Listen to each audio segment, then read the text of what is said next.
Жигиттер, бизче өлө корктук эле да.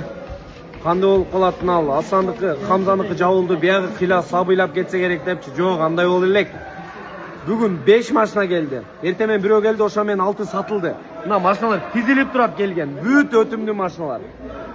Кыргызстандачы адамдар келип мынчип айтып атышат. Мына бүт серьезный браттар келип, жигиттер биз жетишпей калдык. Биз жумуштар менен жүрдүк эле. Силер чогултуп койупсуңар, биз интернетке кирип чыкчаңдык эле. Биз кече уксак эле жабылды деп атат. Жакшы успейт этип калдык депчи. Адамдар даже успейт этип калганына сүйүнүп атышат. Мындай үлгүрүп калат дейт го. Бардыгыбыз жетишебиз. Мына Хамзаныкына жетишпей калгандар, Асландын оорусу да ошондой. Хамза менен Асландын оорусу бирдей эле. Келиңиздер.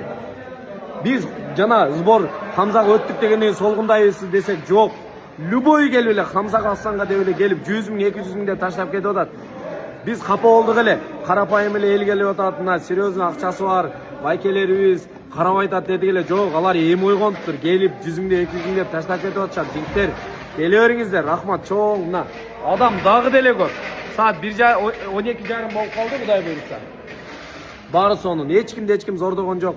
Бардыгы өздөрү келип, өздөрү эле кызмат кылып жүрөт. Караңыздар, аяк магазин буйрусачы.